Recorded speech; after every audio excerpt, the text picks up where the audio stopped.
En esta serie que hemos titulado La República No Democrática en la República Dominicana actual, hablamos en un primer momento sobre cómo hablarle al poder y si vale la pena hablarle al poder y cuáles son las consecuencias de hablarle al poder hoy en una República Dominicana que se supone democrática, pero que comprendemos que no es tan democrática como se anuncia o como se promueve.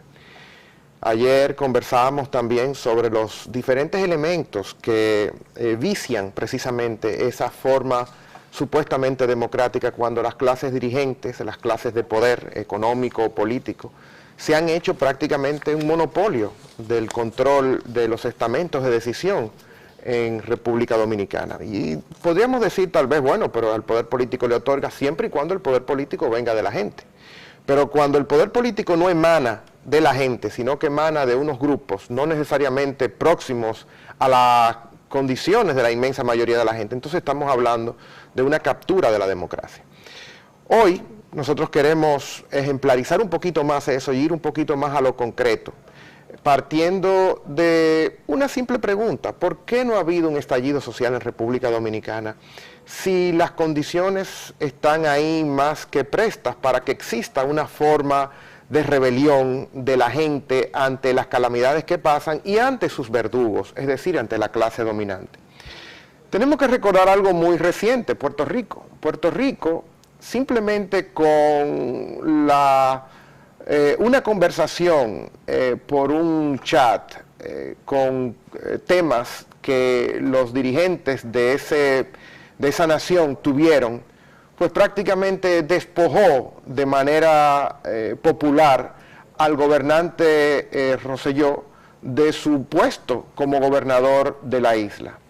Eso, por supuesto, es muchísimo menos de lo que pasa aquí. Los puertorriqueños, al parecer, con mucho menos lograron mucho más en términos políticos. Pudieron movilizarse y tienen un gobernador diferente al cual los puertorriqueños, en una especie de referendo popular, tomando las calles, lograron sacar del poder, podríamos decirlo de manera democrática, aunque él fue electo.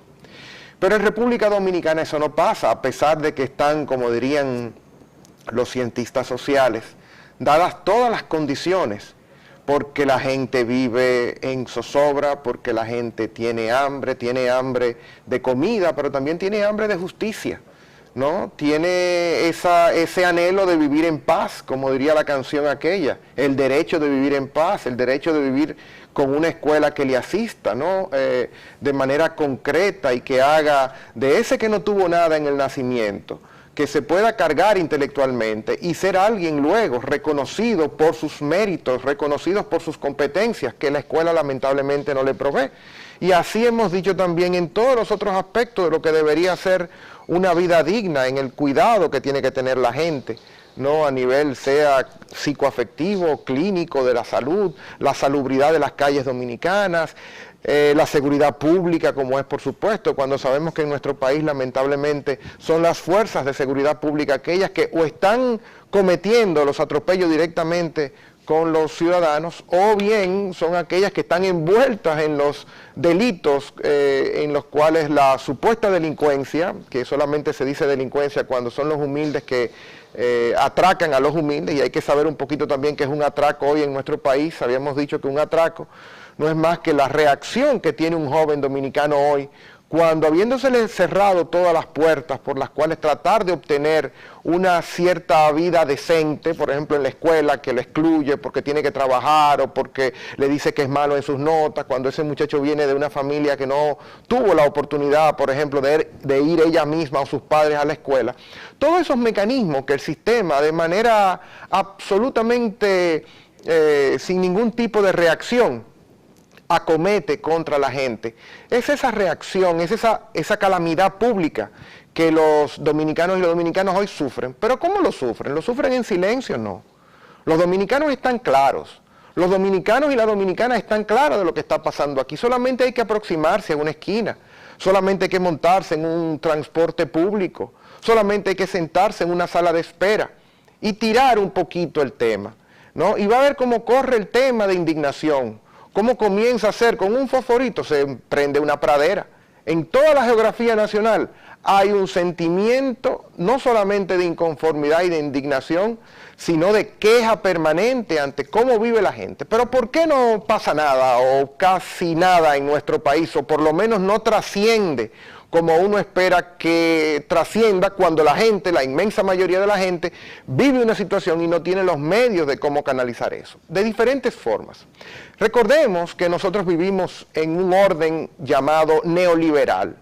El orden neoliberal es el retiro gradual del Estado y de lo público de sus funciones. Ha habido aquí un trabajo de parte de las clases dominantes, dígase la gente rica que está organizada, por ejemplo, a nivel de los gremios empresariales, de los poderosos gremios empresariales que tienen que irrumpen en todas las áreas de este país con la absoluta complacencia, yo diría contubernio, del poder político, que le abre todas las puertas y le da privilegios y prioridad dentro de la concepción, diseño y ejecución de políticas públicas. No la gente que vota por los políticos, no los políticos que tendrían algún tipo de mandato soberano en independencia a la clase poderosa. No, la clase económica de este país es la que se sienta en los ministerios, es la que se recibe en las antesalas de los ministros y de sus despachos, y es la que se le da absolutamente toda la prioridad a la hora de disponer de cualquier acción.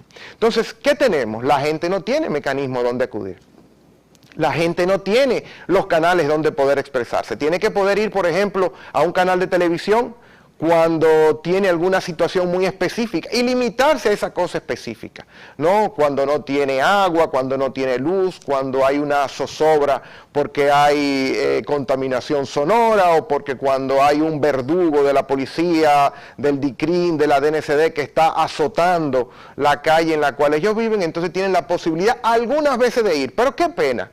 ¿Qué pena se hace eso? ¿O bajo qué pena se hace eso? Bajo muchos riesgos. En primer lugar, aquí la gente, para participar políticamente de sus historias, primero es muy costoso, ¿no? Económicamente es costoso, porque usted tiene que dedicar un tiempo para eso. Si tiene que acudir a un programa de televisión porque tiene que de repente cuidar a su hijo que lo están buscando, quién sabe por qué maña o capricho de un jefe político, ¿no? O de un jefe militar o policial, pues tiene entonces que acudir con dinero, ¿no? Y lo mismo pasa cuando tiene que tener algún tipo de reivindicación en alguna dependencia del Estado, tiene que acudir. La gente no tiene los recursos para poder tener esa movilización así como la tiene otro. No subestimemos la precariedad en los recursos económicos que tiene la gente.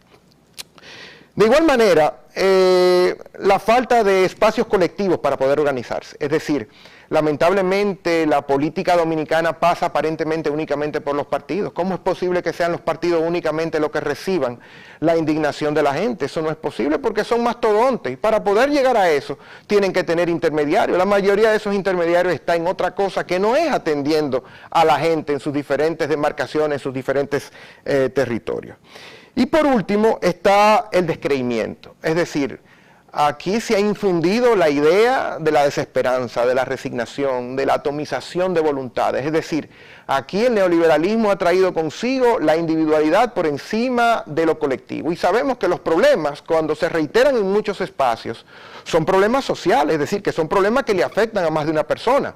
Pero se nos dice que las posibles soluciones son individuales cuando no son colectivas, pero hay los mecanismos para poder movilizar colectivamente a la gente.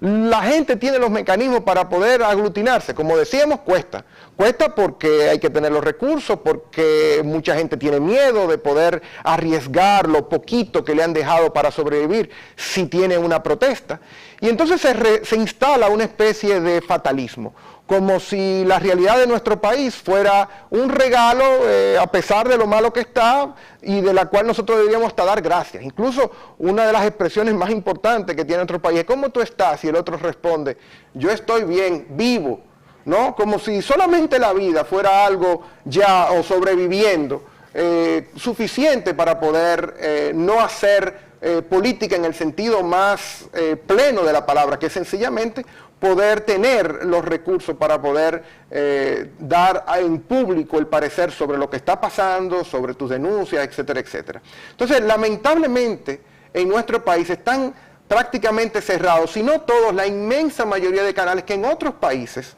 están abiertos o están disponibles para que la gente pueda expresarse, para que la gente pueda aglutinarse, para que la gente pueda unirse, porque al final lo único que le queda a los humildes para poder hacer frente a la sordera que el poder tiene hacia ellos es la unidad.